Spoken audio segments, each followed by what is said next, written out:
even as we have a conversation that will just involve, for the most part, the 6 of us today. So with that, I'm inclined to shift and introduce our panelists and begin our discussion. But I do want to pause for just a second here and check in the chat box in case there's anything where anyone's having a technical issue. And I don't see anything yet. So with that, let's forge ahead.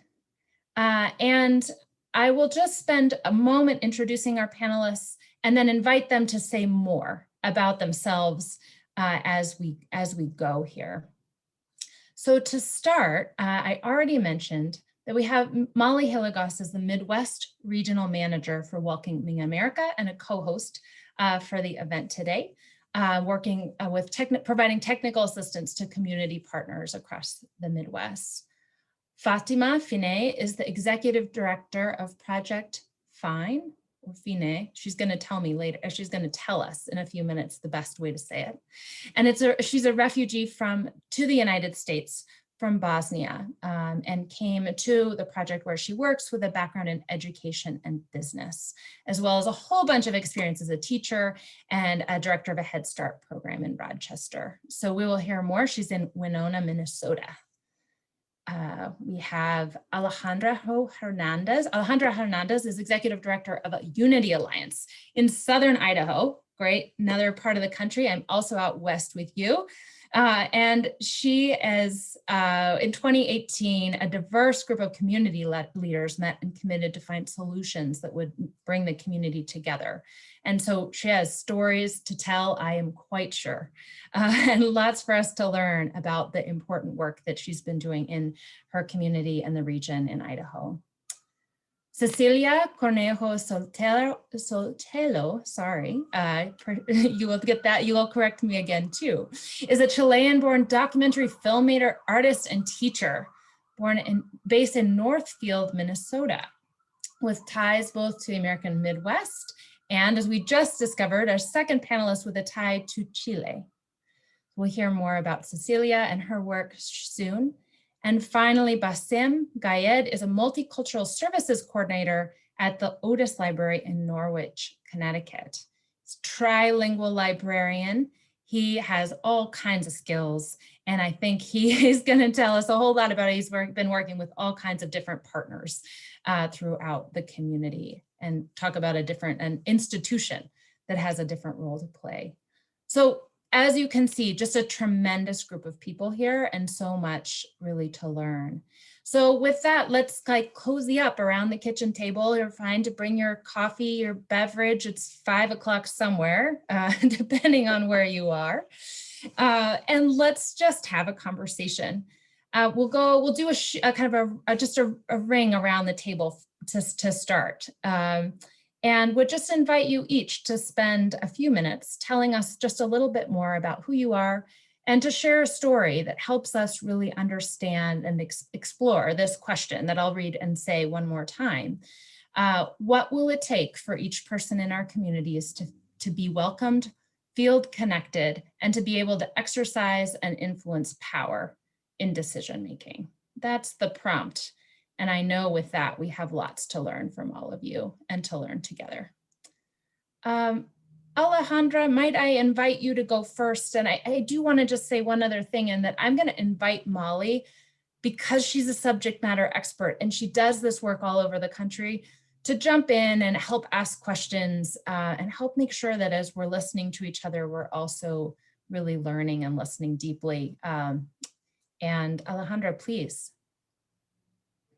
Yes, well, I'm Alejandra Hernandez, Executive Director, Unity Alliance of Southern Idaho. First of all, I have to say hello, and I'm so pleased to be with this amazing panel of people, and also all of you out there that I cannot see your faces, but the fact that you're here, it tells me that you have the heart in the right place. So, as you mentioned at the beginning, in 2015, there was a very small but very vocal group of residents in our community in the Magic Valley that began speaking out against our community refugee population. and the national bloggers start picking up on the local movement and amplifying their messagings, negativity, hatred, racism against refugee. But then this anti-immigrant sentiment also affected our Hispanic community.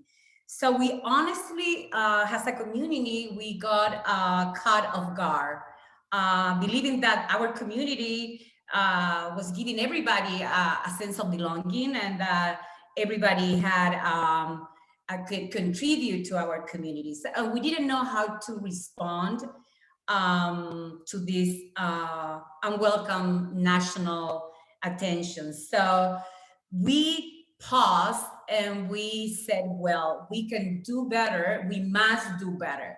So that is how a group of community leaders with passion and very caring about the community got together. They have a series of discussion and difficult conversations about what can we do to bring our community together. And the answer was the Unity Alliance of Southern Idaho, and we serve the entire Magic Valley. And I have to say that the magic of the Magic Valley is its people, and also its beauty, the land beauty.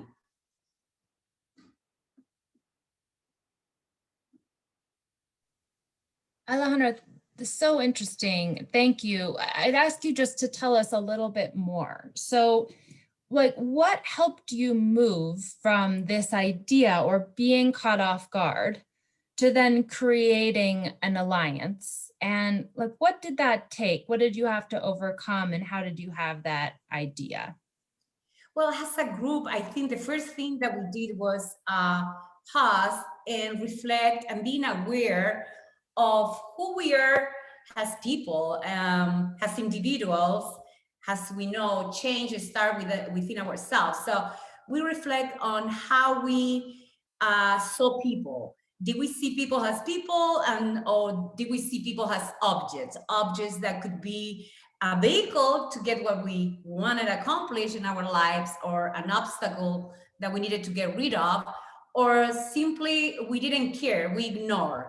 So that was the first step to change, acknowledging and being aware of who we were and taking responsibility for that. So most of the time when we face challenging or bad experience in our life, my old self will get angry, frustrated. I will curse the entire world. Well, the cursing part is still a work in progress. But when I got angry, I felt stuck, and I was so tired of trying to fix the problem. And in this process of trying to fix it, and I can say that as a group, we faced that. We went blind, and we were not able to see that we had options. And we did have options. And the first one was taking responsibility and using this bad experience as the fuel to kickstart so much needed change.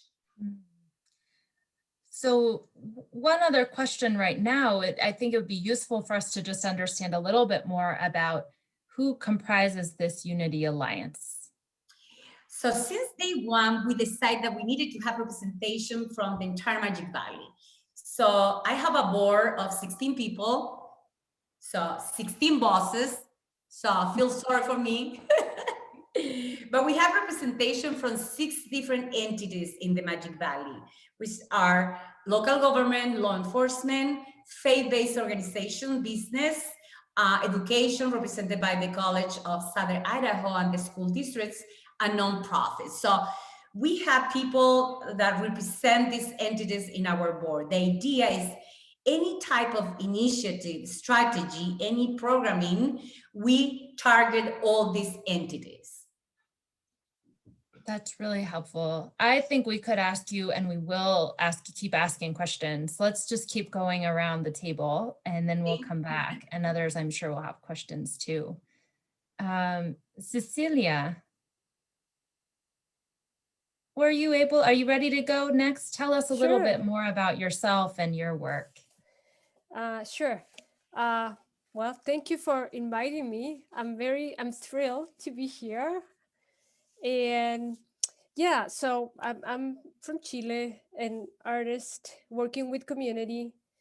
And after having lived in various cities, in the US and back in Chile, uh, it's been 10 years since I moved to Northfield, which is the first like small town that I live at. So I thought that I would share something about my experience, like coming to Northfield, and that experience for me was really interesting because as um, Northfield is a town, 45 minutes south of Minneapolis. It's a very white town, and I I was moving from Chicago here, and I would stick out. It's hard not to. But what surprised me was that um, there were a group of kids in town. They had even formed a coalition of skateboarders. And even though they had been living here their whole lives, they had no place to go. The city had banned skateboarding way back when. And when I met them, they were on their 13th year trying to secure space for their sport. So that showed me right away that being an outsider didn't have necessarily to do with your accent or the way you looked. These were kids that looked like any other Minnesotan. Well, yeah, maybe they had a few more piercings or a few more tattoos, and maybe they cursed more than an average adult, but overall they looked like they could belong. So because my background is in filmmaking, I offer them, as they were getting started on yet another round of let's try to get a skate park, I said, what if we were to document everything that's going on? Why don't we document this process? I am not, I am only an independent filmmaker, so that was what I could do. And they were super interested, and I said, but you know what, if you want to do it, you have to learn how to do this. I'm not going to do it for you. We can do it together. So I trained them on how to use cameras, how to interview people, how to work with sound. A couple of them even edited a couple of sequences in the film that we ended up making. And the older generation, who are not professional musicians, built the soundtrack for this film. But what was interesting to me is that we worked together over the course of 4 years. I mean, I was new to town. I thought, how long can it take for the city to decide where to put a skate park? So I thought, I can afford 6 months. 4 years later, these actually came into fruition. And I'm convinced that a part of it had to do with showing up to every meeting for 4 years, showing up to every park board meeting, to every city council meeting with cameras, and kind of like, no, we're here, we're recording everything you're saying, this is a public meeting, we want to have a record of it. Because I was telling them, worst case scenario, if this doesn't work, at least you will have a history of it, especially in a group of kids who keep growing up, they have that habit, and there is no institutional memory. So it was very important to create that record. So so I saw a lot of stereotyping on the part of the adults in relation to the youths. These were unreliable kids, irresponsible, disrespectful, inconsistent kids that I spent 4 years of my life with, who managed to raise $70,000. So so the film became a way of staying together and motivated, but also to undo stereotyping. You know, it was the adults going back on their word of saying, no, we'll put it here. Oh no, guess what? It's not gonna work. Oh, let's put it over there. Oh, that's not gonna work either. Like a very, very much a refusal to admit the not in my backyard mentality. The skate park could go anywhere except for, oh, but it's right behind my house. So So I think that this idea that representation demands and creates space, it's vital to this idea of belonging. And that's what the skateboarders did in just being so persistent and being committed.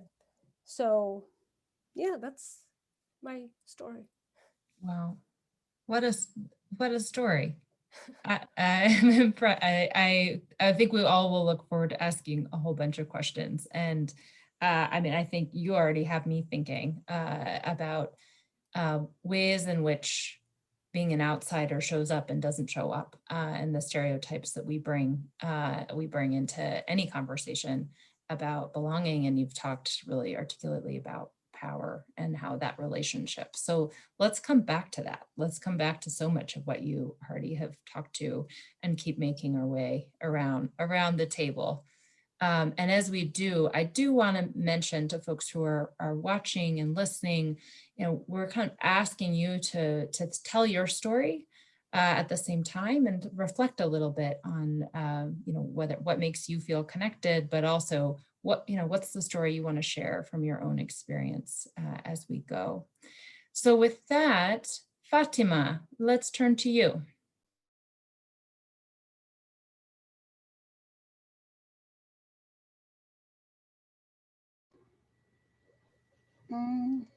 Oh, we can hear you now. Okay. Okay, well, good afternoon, everyone, and thank you for your interest in welcoming and inclusion in our communities and our country. My name is Fatima Said. So my name, and I'm sure right now by my accent, you can see that I haven't been born here in United States. So I'm gonna share a little bit about why and where come this interest for welcoming and inclusion communities come with me. 26 years ago, my husband and I came to this beautiful country with 2 children, 2 bags, and a lot of hope for better life. So coming from my homeland because of war and coming here as a refugee was an experience that was scary, unknown, and really make me think about my future. Where would I end up as a refugee? What would happen with me and my family? Coming to United States of America and to this part of Southeast Minnesota was the best thing that can happen to any person that is displaced or forced from their homeland. People inspire me. People of community of Rochester, where I arrived, give me actually hope for better future and better life, help me with information and resources, and help my family very quickly be on our feet and build our life. So the Project Find Mission organization that I'm executive director is not just my professional mission, it's my life mission. So Winona, Minnesota is a beautiful small community located on Mississippi River, surrounded with beautiful bluffs. And this time of year is still beautiful. We have leaves and all this. A small community with maybe 50,000 people in our county, but very strong economy. For refugee and immigrants, jobs are everything starts with a job. So Project FIND stands for Focus on Integrating Newcomers Through Education. So this organization has been serving Winona County and surrounding region for more than 30 years. The focus is, of course, on refugee and immigrants. That's on one hand. On the other hand, we work with our community, businesses, educational institutions, government, community at large on building more welcoming and inclusive community for everyone. What it takes to build a welcoming community is a $1 million question. It is something that cannot be done fast, it cannot be done overnight, and it cannot be done alone. So what we have been doing here in Winona community, we work with each other. Project Find actually focused on really building relationship and started with awareness and sharing information with others and looking for common ground. Project that we started several years ago, how to build stronger community, how to attract people to our community. We needed something that everyone can find a common interest. So the workforce shortage in our region is significant and has been for last 10 years. So businesses and private sector have an interest in attracting new workforce to our community. Educational institution in our community wanted more students to come to our region, as we have 3 higher educational institutions. So we started looking for what can unite us, that we start building that welcoming and inclusion and equitable community. We started a project with a survey or research of our newcomers, like why they don't participate, and what are the biggest challenges and obstacles that they don't fully integrate in our community. Listening sessions teach us so much. Sometimes even for those of us that work with people day after day with newcomers and refugee and immigrants, and you do know a lot, but if you don't give opportunity to people to express what they see as the biggest challenge in refugees, that is hard to work toward the welcoming. So we, after a long process of listening sessions and really collecting information, putting that all together, we pull 5 key findings that why people don't integrate or feel like they belong.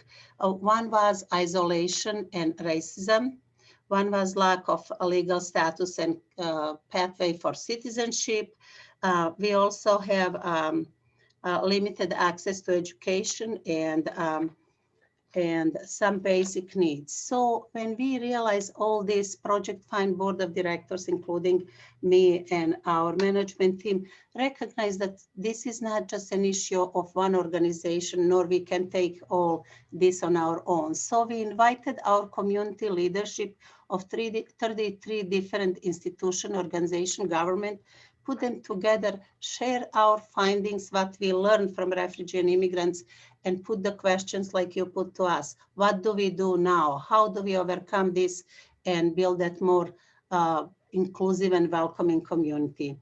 Those conversations were so powerful and so truthful that people around the table, all top leaders, to build welcoming environment in the businesses, institution, organization, you really have to leadership. You have to have leadership around the table who wants to buy in to make sure that those things will happen. So we started with awareness and assessment of our own individual organization. What do we have that works? What do we don't have? What kind of programs and things or hiring practices we have? What are our policies in our businesses and organization? And this group has been meeting for about a year, and then at the end of the year, they all came to a resolution that they want to come up with a collective statement that will be followed with individual action steps for different businesses and institutions. So they came up with a statement that says, we are committed to building a community where are all welcomed, respected, and valued, with some writing where this come from this program and Project Find. And then they wanted to identify action steps for individual organization. For example, many people in many businesses and organizations even didn't have equity policies in their businesses, or they didn't have best hiring practices in their organization, or they really wanted to attract people but didn't look for better ways to posting their advertising. And now they are committed to change all that. They all identified minimum 3 up to 12 different action steps that they will follow in a year, and then report again every 3 months. They want to get together and talk how things are going. We kind of did this in adapt the statement, commit to making changes, and then share those things with others that we learn from each other.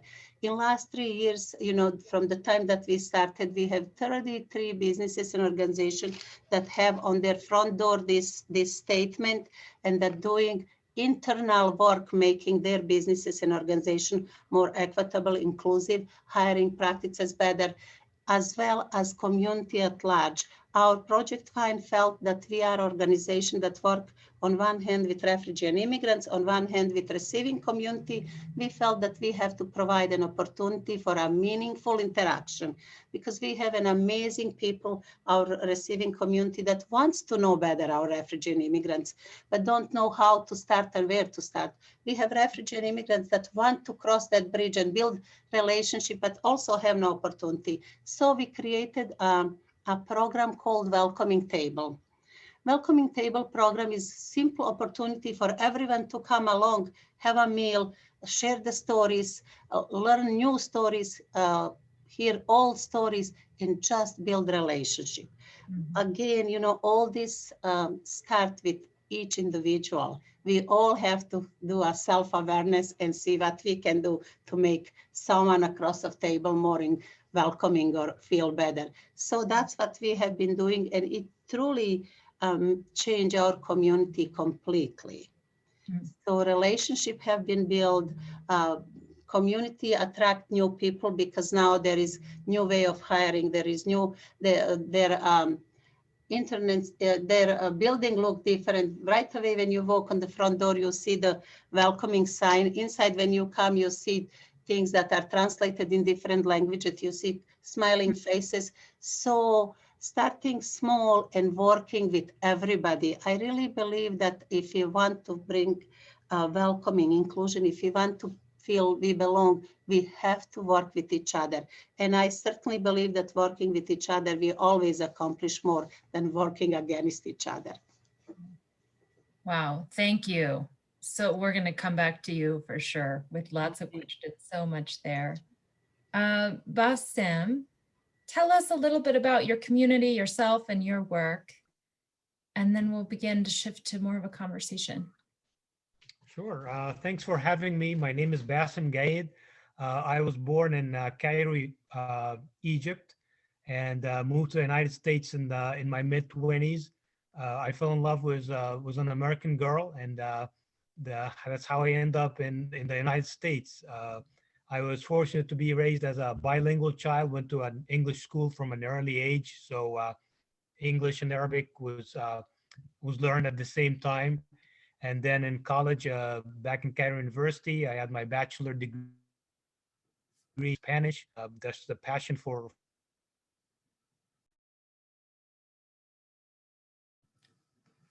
Oh, I think you're cutting out a little bit. We might have lost you. Can anyone else hear or not? No. Uh, You're fading out a bit. oh, can you hear me? Now we can hear you. Let's try again. Okay. I'll continue and tell me if you missed something. Okay. So I came here and I moved to Norwich, Connecticut. I was new here. I didn't know anyone really. And just for loving libraries, I end up in the public library and felt welcome in that place as everyone was smiling, and I got to get to know all the services offered, and was really way wider than I expected from a public library to offer. And it provided me with a job when I applied for a job working in the library, uh, and started from there to get to know the community that I live in.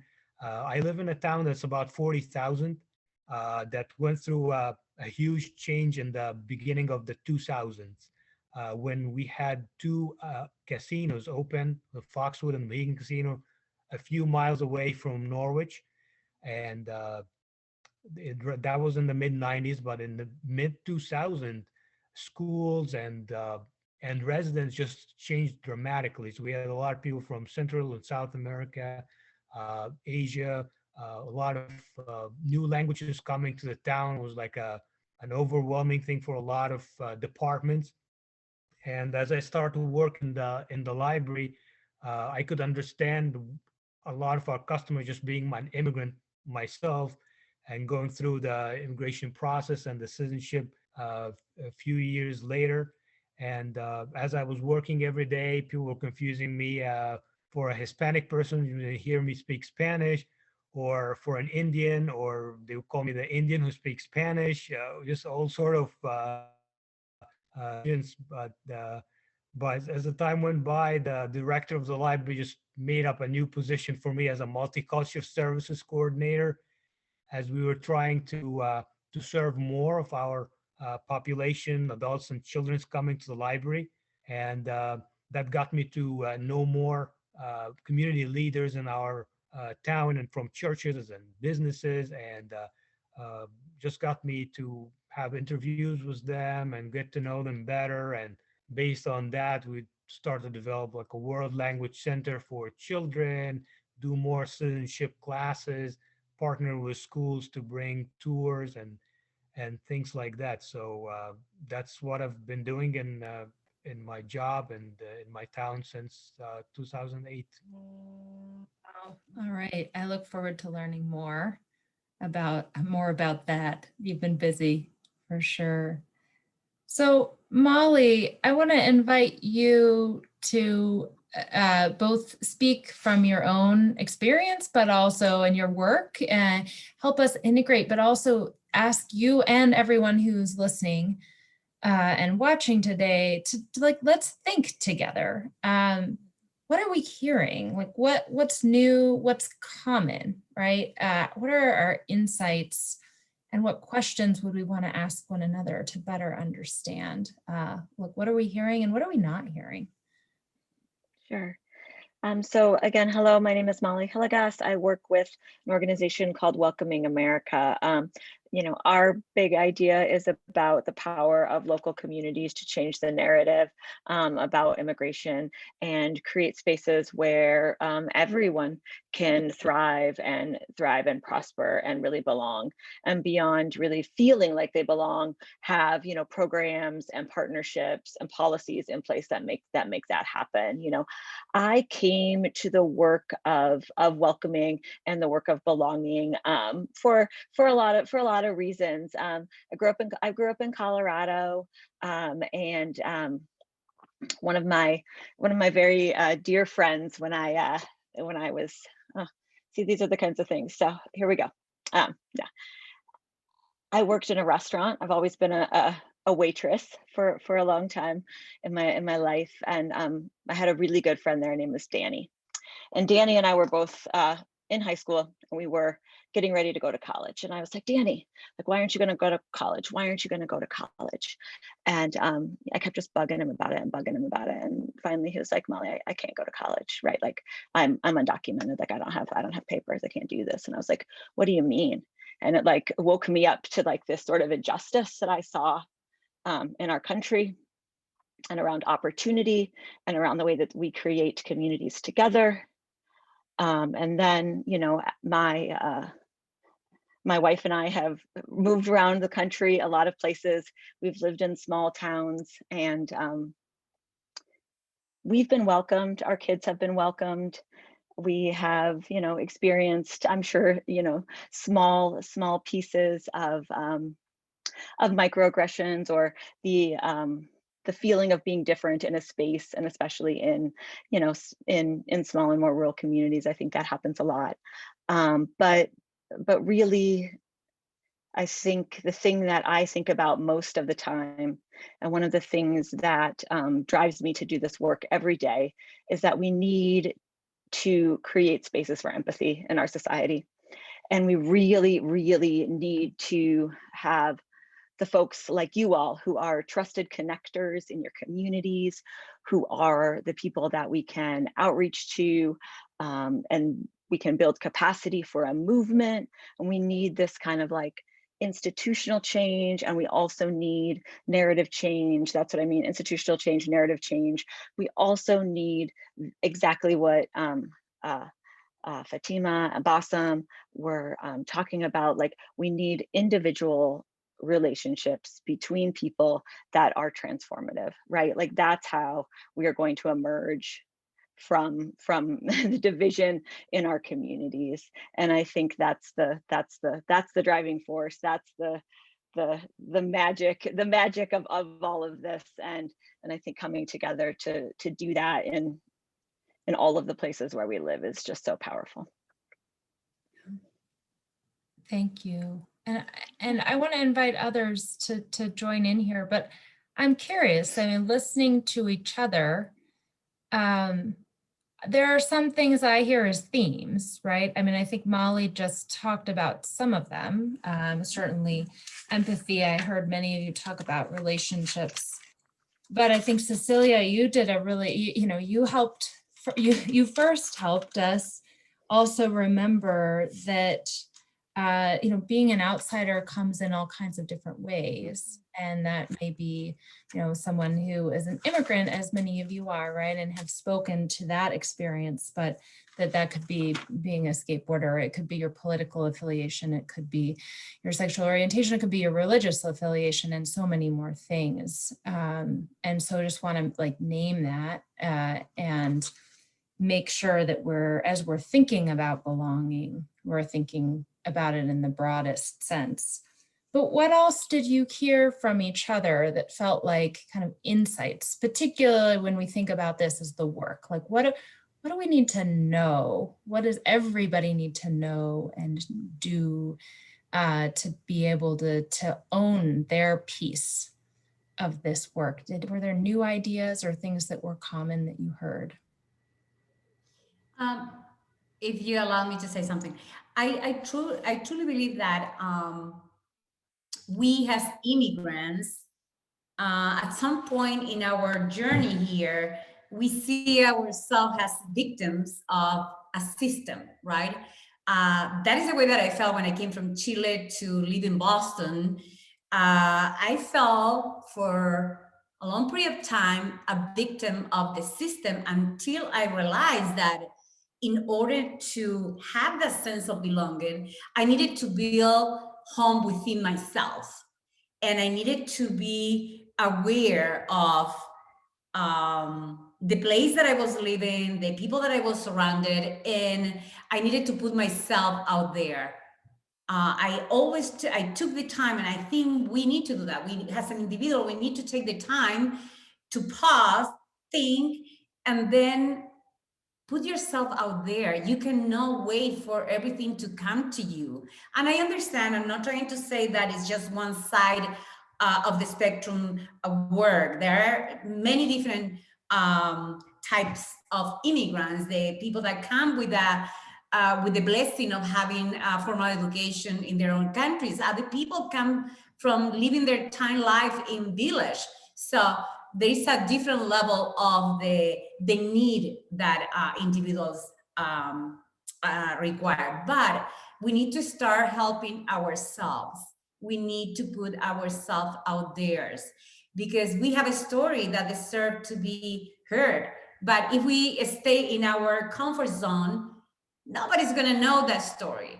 And sometimes we need to push that envelope a little bit with a lot of respect at the beginning, doing more of the listening than talking in order to figure things out. That was my experience when I moved from Boston to Idaho. I came here, I had like a very arrogant attitude because I had 2 master's degrees. So I come to Twin Falls, I'm gonna get a job right away. I come here and I realized it took me a year to get a job. And how did I get it? At some point, I stopped feeling sorry for myself, and I put myself up there. One day, walking the park on the Western Days, they were recruiting people to drive school buses.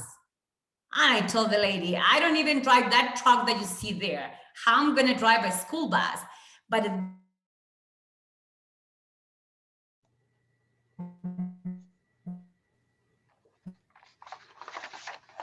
Alejandra, at that moment, something triggers always in education in a way. But you're losing me? You're back. You're back. Keep. Okay, I'm back. So that example, I got to know all these beautiful children, their families, they surrounded, and gave me the strength, to keep going. And that how then I applied to the school system, the college. So if I give a message to my fellow immigrant is, you got to put yourself up there, okay? That you have to care for yourself and do it. And I would like to add a little bit to that, that is absolutely true. We all have to try our best, but also community have to be willing and open-minded to receive people from all different walk of life. So if you keep pushing a refugee that coming with so much on their shoulders, that coming from a concentration camp, that was raped, tortured, the attitude of me being keep going, keep pushing because I can, everybody can, it doesn't work. So we do need to provide a community that is open-minded, inclusive, willing to hear the stories of those people. We have people from war that still cannot share their stories with their families, what torture was, because it's so hard to bring that out. So when you have community with so many different people, so many different experiences, how do you do that? Well, you do by providing safe environment. You do with a goodwill. We need more people with sincere goodwill that are willing to embrace everybody, everyone bringing something with them. We all have something to give to our community and something to take. So in some communities, you have to find a common ground that people have same interest to really accept everybody. For us, it was that workforce shortage that we finally were able to address the racism that exists in our community, or disrespect. If we can build, it all comes back to respect. If we can really all respect each other for who we are and give us a space, we don't have to know everything about each other culture, but to be respectful to each other. So really building equitable community and building equitable institution and organization take everybody and take willingness, like the lady was talking about, to really reach across of the desk, across of the table, across of the town, to get to know some other people. But for all that, we need both sides to come together, having a goodwill to move forward and hear each other's story. And at some point when we feel stuck, I truly believe that we need to work with the willings. We will always have people in both extremes that will never change. So we need to concentrate our energies and effort in the willings.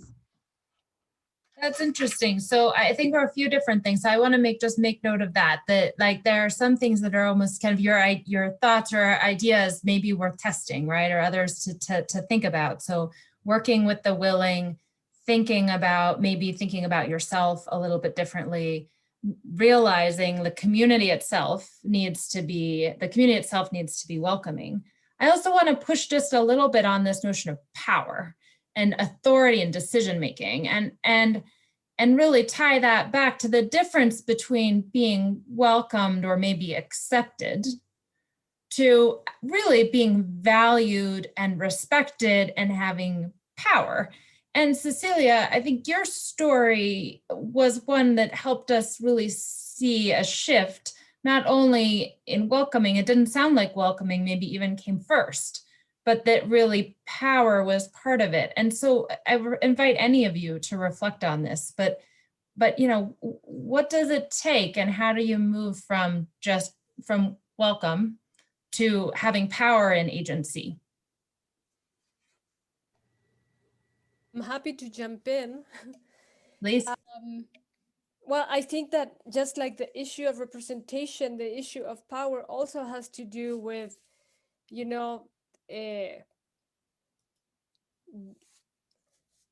getting there, demanding it, creating it. But to me, I mean, this is kind of this is another anecdote, because after my film with the skateboarders, I worked for another 4 years in another film with the immigrants, the Latinx immigrants who live in Northfield, and I think that what I found in those two, working with these two different groups of people for 4 years respectively, I think that a lot of patronizing goes on from the people who want to help. A lot of people wanted to help the skateboarders, a lot of people want to help the immigrant population, but like you're saying, helping has everything to do with power. And if you're not willing to share the power, how are you really intending to help? So in a way, my question is, when we have this question of, what is the question, like what steps, like aside from feeling connected and belonging and all of that, how can we influence power in decision making? And my question is, like, for those of you who are in power, in positions of power, or have any sort of power, how ready are you to share it? Or how willing are you? Because I mean, power in a way is like real estate. The skateboarders were trying to put their presence into a limited town, with so much, there is no more space than that. Something had to give. And power, I think, is similar. It's like in order for people to have decision-making power, the people in power have to be willing and ready to say, oh, hey, let's hear from you. Let's have you join the city council, let's have young people in the city council, and not just be a symbolic act of, oh, we are inclusive, So I think it has a lot to do with that. Is this an honest question? Is this an honest question that we want to answer? Or are we just like putting it out there because it sounds good, but we really don't want to hear what it takes? So. I completely agree what you're saying. And, to build that pathway to power, you really need to start with building relationship, educating on one hand refugee and immigrants, at least in my professions, educating refugee and immigrants about the power that we have, responsibility that we have. And one big power that we have that we can exercise right now, we the people vote, also educating how important our local government is and who we're selecting in our local community. Also educating our elected officials as well as leaders in community. Who are those new ethnic groups? What kind of power and resources they bringing to community? And then find the people that will be our champion for those changes that we bringing refugee and immigrants to different committees, to different places. And it is happening. Those are all baby steps that have to be built for a long time, and nothing happened by itself. You have to have a large group of people that are willing to really fight that fight, and that they are sincere and want to be your champion. So just saying we are a welcoming community, or we join, like Winona was one of the first cities in Minnesota that joined Welcoming America and officially announced that they are a welcoming city and that want to follow and be like inclusive in every sense. Doesn't mean that it will happen if they didn't take this several years of work building that from bottom up, that from the front desk to the top leader, every person in their institution is inclusive and know that there are expectations that have to be respected, policies in place that have to be obeyed. So those are all things that go with whatever we do, who's doing, how is doing, and how far we can go, but all again together, but just being welcoming doesn't help. Just saying we are welcoming. So thank you. Both are so powerful, like such powerful comments. And I really appreciate you kind of putting the question back. And Bassem, I'm going to call on you, and just, we haven't heard from you. And I have this sense you might have some ideas and you might have some thoughts, and want to concurrently just call attention to a chat in the text box. it's really a quote from Rich Besser, the president of RW, the Robert Wood Johnson Foundation, from yesterday. And I'm not going to read the whole thing, but really, you know, he was asking, and I think it's important that I'm going to say this now so you can all think about it. And those of you who are also listening and watching can put your comments and ideas into the chat box or onto the Jamboard. But, you know, he asked, what can we do, those of us in power, right? What can we do to help you be more effective in implementing the solutions that you seek? So I would ask you to reflect on that and invite Bassem to speak to that and whatever else you would like to speak to. Just want to say, I'm sorry, it seems like I have an unstable internet connection. Sometimes I miss some of the words. So I try to guess it from the context. Can you all hear me? Okay.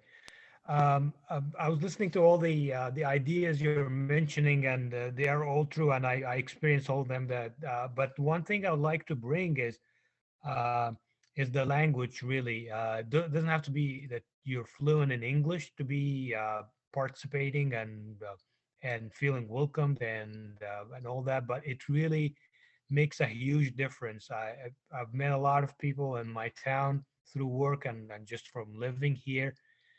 Once they can speak the language comfortably, it just makes them by themselves feel that they already understand their neighbors, their how to get their kids in school, how to communicate with the kids' teachers, and how to apply for citizenship, how to vote, how to apply for this job. So I know not all immigrants and refugees don't speak English. Of course, a lot speak English fluently even before moving here. But for the ones who are not, it's a very important, and maybe the most important thing is to provide whatever you can, the classes, materials, or conversation groups, language, because with reading and writing and speaking, it just half the way to fully being participant in your community in whatever capacity, either they're politically or in business or yeah. Thank you. I would just share one a little thing that happened during the pandemic in our community. You know, we have a large group of Hmong refugee in Winona County, so they look Asian. And during the pandemic, of course, you always have people that looking to blame somebody for whatever happened with us. So they were kind of discriminating based on race, saying, go back where you come from. You brought us this pandemic, this virus, and all this. And people came forward to us because we are a service providers. We work with them every day and share that. So when we ask, do you want to go to human rights or further to complain? They says, no, we just want you to know because the person is a business owner in community and he didn't want to go to the city, but wanted me to know. So because we build all those relationships and have a long time of working together with city and elected officials, what it takes me just a text message to our mayor and city administration to say, hey, this is happening, it's not okay. Can we put together a proclamation that will go to city council that there is no discrimination based on, any of those things, no by the race, no by the religion or anything else because of this case. So they said, absolutely, let's go draft that together. We draft that together. It came to city council, they approved.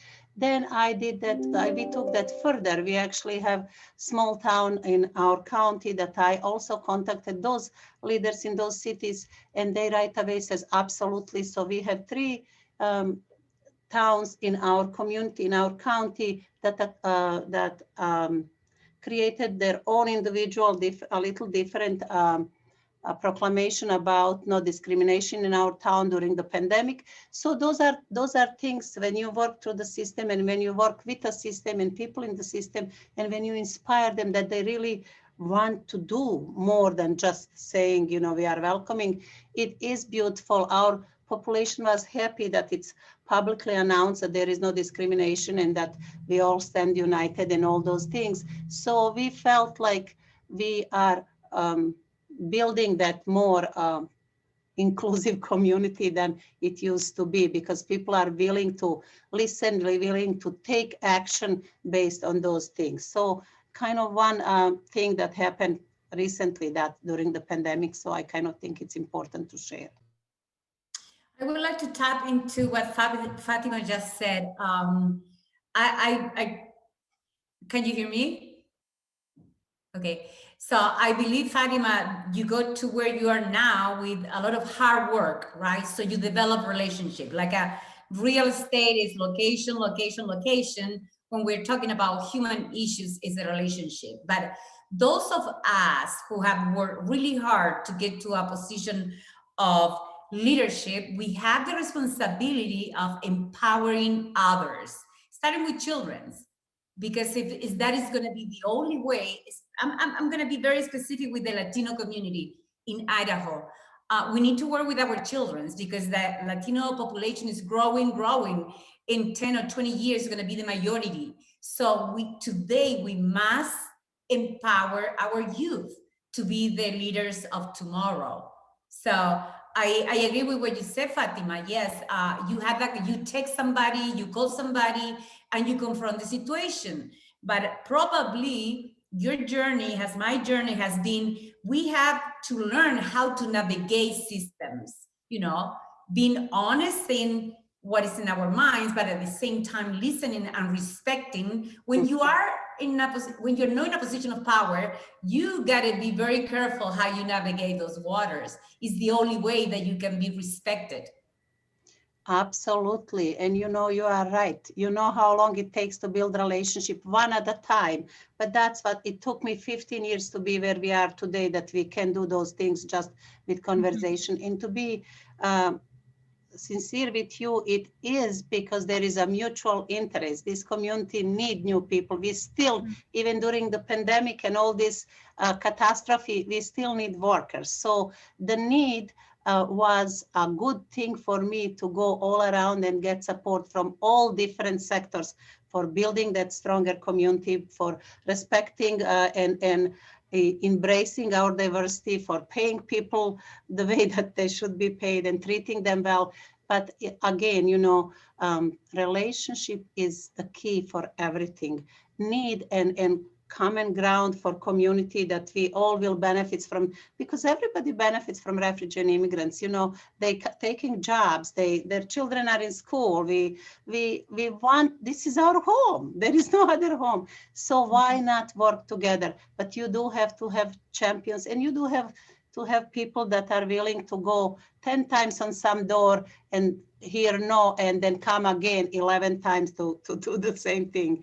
And I guess I'm kind of that person, because I'm trying on the nice way, but I don't give up. So we need a champion that will continue building relationship and really promoting that everybody has something to offer. In our community, we have a large population of Latino. Actually, the largest group in county is Latino immigrants, and in town we have largest group of Hmong. Those are refugees, and then we have in and between everybody else. So, and we work with all of them. So you really need to find common ground. First of all, that they respect each other. Just because we're coming from different background doesn't mean that we know and embrace everybody, and that we don't have our own biases. So everything starts again with me, what I can do and how I see others, to kind of build that relationship and go further. It is hard work, but it's fun. It's about human being. It's about getting together, getting to know each other. Music, food, all those art that bringing us together is a beautiful thing. So Fatima, you radiate positivity and your passion for, and I am so, and I mean, Alejandra, you are so crystal clear about your own take on individuals' responsibility. I also want to just acknowledge we can't wait. Like figuring out how to make sure that people are included, that they have power and agency, not just tolerated. Like that's not something that we can really wait on. And there's a fierce urgency of now, right? To use some others' words. And so I want to push you a little bit to tell this group, people in power and others, what can be done, what's outside of the community control, what's outside of individual control.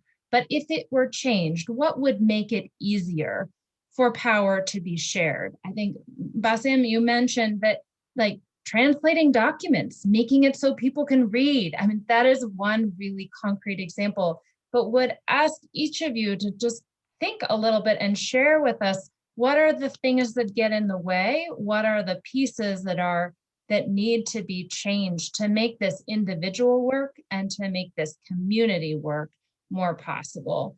And invite all of you individually, and Molly here, like, help us know you've been doing this work from across the country, and this is your area of expertise. So please share it. Yeah, I think one of the things that I'm sure folks will start talking about is when we get into the nitty-gritty of all of this, some of it is like really quite boring, right? Like it is not that flashy to talk about code enforcement and the equity around code enforcement or disaster responsiveness, or some of these things that like are the things that really do create equitable outcomes in our communities. As Basim was talking about, like language access is a really key piece here that governments themselves really need to do. And again, code enforcement is the same kind of thing. And we also have opportunities to really think about how to develop civic engagement programs for young people. We have, My City Academies where folks can learn about government. I think there's all kinds of things that are really very sort of structural and programmatic, but aren't at this level of like, let's talk about what belonging means, or let's talk about what inclusivity means, or let's really I don't know, come together and just talk around the table for a long time about that. It really means like, what are the very basic policies in your community that you can change today? I think there is not just only one answer, but I strongly believe that we need to start with the mindset, okay, with our own mindset. Because if I'm in the box, seeing others just as objects that I'm going to be using to get what I want without taking in consideration their dreams, their goals, their expectation, we may have a relationship and we may get things done, but it's not going to be genuine. Okay, so when Fatima, when you say, yeah, relationships, that my dream is at some point we have relationships that are genuine, just because we share the human experience, not because what I do, if I do it with you, I can get what I want and you get what I want. No, I think the work is all of us, individuals, organizations, governments, to work in how we see the world, okay? And when we reach that point that we see the world as human to humans, I think we're gonna be in a better place to have a better understanding and bringing all of us together. But Catherine, you're right, there is a sense of urgency right now. And I don't know, even though I live in Magic Valley, there is a lot of magic here. I cannot do any trick to make things happen right now. But I guess it's our minds are so powerful. And if we share this with people that are willing to be in the same page that we are, I think we need to keep pushing the envelope with a lot of respect, but translating all the good intentions, because everybody here has good intentions. And I always said, the world is full of people with good intentions, but so are the cemeteries, right? So we need to take action today. And I'm going to ask you, before we move on, we're going to take action, but if there were one thing that we're going to take action on, what would be that one thing that we could do together? Okay, I'll jump on that. Because I don't want to forget, because this is scrolling, and it's going to disappear. But this is not new, but I think that some things bear repetition, and this comes from the comment that Clifford posted in citing Rich Besser, which I'm not familiar with him, but I completely agree what he's saying. This idea that people closest to inequities are in the best position to identify and work for solutions.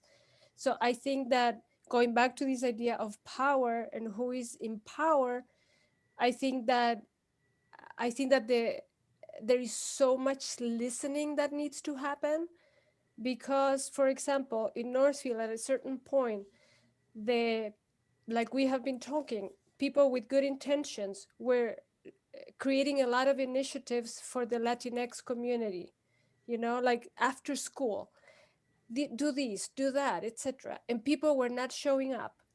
People were not showing up, and they were like, what is going on? We do all these things for these people, and there is nobody here, or there are two people. And in working in this film with the Latinx people, they were telling me, like, we appreciate what they do, but obviously, I mean, none of those people who are making those decisions are anyone like me. None of them have the life experience that I have. None of them crossed the desert 7 times to get to this country. So when they propose all these activities for after school, or for parents to be more engaged, I have 3 jobs. There is no way I can go to any of that. So you can tell that there is this disconnect between the people who want to do good and the people who need the good to happen. And in that sense, yes, the people are the real experts, not the administrators, or at least, I mean, I think that that's changing, and there may be a point when there are people who are actually making those decisions who also have the life experience. But if that is not the case, the people in power, I think that that's what that should be their obligation. Number one, you listen to the people, not assuming that you know what they need, and you take good notes. What you're saying is really funny, because you gave the example of after school programs so that we keep these children occupied, right? What I see, we always talk about we need people that are good at problem solving. And honestly, going back to you, Catherine, one of the things that we can do together is we can cultivate more people that sees the problem, not just they want to step in and say, okay, this is what we're going to do, this is how we're going to solve it, because we are going to be always finding situations like a after school program that it meant at some point that they put so much money into that, and we didn't have children coming because nobody took the time to ask them what they needed. So we need to see more of the problems than trying to solve the problem. Great, thank you. We are so close to time, so I want to make sure we just get any final thoughts from Fatima and Basim, and then I'd like to invite Molly to spend a couple of minutes telling us about a way that for those who are interested in continuing this work of listening and understanding the problem can carry on with some support. Okay. So Fatima and Basim, please share with us, your final thoughts as we start to wrap up. I will just say that listening the voices of people that you want to integrate is very important. It's a key. You want to know what you're hearing and what is their challenge and obstacle, to not to have just 2 people like Cecilia was saying, attending those events. You invest money and staff and everything and nobody come. And I know that experience because we serve 2,500 individuals every year. So listening the voices is key. It's very important. And also bridging and working with receiving community to hear those voices and then start changing the policies. And if you really want to build a welcoming community, you have to start somewhere. So listening the voices, building and working with people in power and changing the policies, educating our people that how important it is to participate in voting, selecting the right people that will be making the law for us is the key. So I would just say we depend on each other. We have to work and bring everybody together around the table for a better future for all of us. Thank you. I would also add that one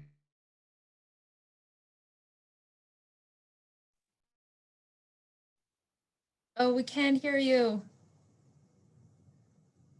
How frustrating. We'll give him just another second. a lot of people. I find my message is always there. So that was experience from having programs that turned out was a big number and people coming and engaging, and others where there's low numbers or not really interest. So sometimes you look at people in your community and you say, "Oh, I want to reach 1,000 people who are coming from this group that they they don't communicate with us or they don't have any representation." But instead of just trying to reach 1,000, if you can just find the right leaders, few numbers, you can find yourself getting to 1,000. Maybe not in the next day; it might take a year or so. But try to find the individuals who can engage you as that community and bring these people with you, so you can have more influence and have the effect uh, faster than trying to get one person at a time. I know each one is different, but that helps getting the message faster. Great. Well, first, I want to just say thank you to all of our panelists. And you, I mean, you've been fabulous. It has felt like we're sitting around a table together, and I think we could have a very lively discussion for a whole lot longer. I also know we still have 50 people who are with us and have been listening and engaging, and invite you all. I know we haven't gotten to all of your questions. We haven't gotten to all of your comments, and many of you have personal experiences and ideas and thoughts to share. So please do put those on the Jamboard before you sign off today, because we really want to hear this theme, right, that keeps coming up. For us to really create belonging, to create power, to create agency, everyone must be heard. That includes you. So make sure that you put your thoughts up on the Jamboard and make sure you vote on Tuesday. And with that, I will turn it over to Molly and ask her to just kind of wrap up for us and tell us a little bit more about how we might continue these conversations. At least in one opportunity to do that. Sorry, I didn't unmute myself. There we go. I think, you know, one of the pieces that is so incredible about the Welcoming Network and this robust group of about 200 folks who have come together to continually, you know, talk about this question and work on this in their communities is being able to have conversations like this, where we really are thinking about how do we innovate the next particular piece of this work? What does it look like in the ever-changing landscape and rhetoric of our current climate? And so if you're, you know, interested in, if you're in the audience and you're interested in examining this question with us or joining with us, as I said, we do have a community of folks who are doing this work together. It's called the Welcoming Network. It's part of the larger Welcoming America piece.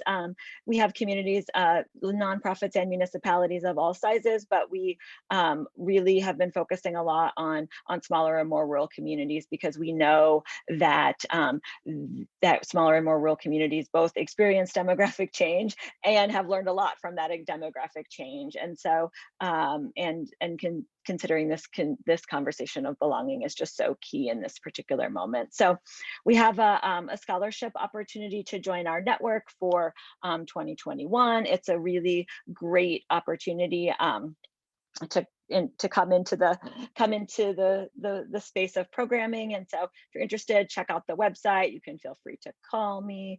You can call Fatima or Alejandra or Bassam. They could tell you about what it's like to be part of the Welcoming America Network, and, you know, maybe Cecilia too. You can come on in.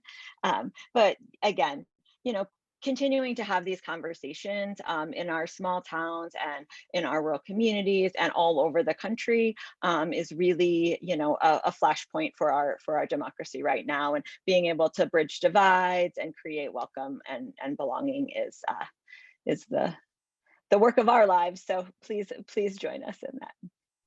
Great.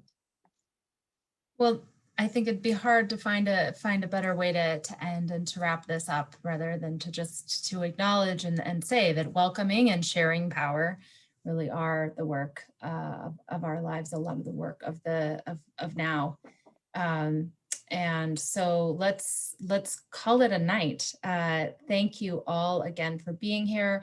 Thanks to all of you for being part of the Rural Assembly, and thanks to Rural Assembly for having us and sharing your space and your power. We are grateful and look forward to continuing to learn from and learn with you. We're going to do our best to make sure that we can follow up with all of you after this event so that we can do a little bit of synthesizing of what we've learned and make sure there's a link in the chat box with the opportunity that Molly mentioned, but we'll make sure to follow up with you and get that to you in another avenue as well, since that chat box will disappear in a number of seconds. So with that, again, thank you very much, Fatima, Cecilia, Molly, Alejandra, and Bassem. You're fabulous. Thank you for all you do and for sharing your stories, your truth, and your work and wisdom with us. Thank you for having us. Of course. Have a good night.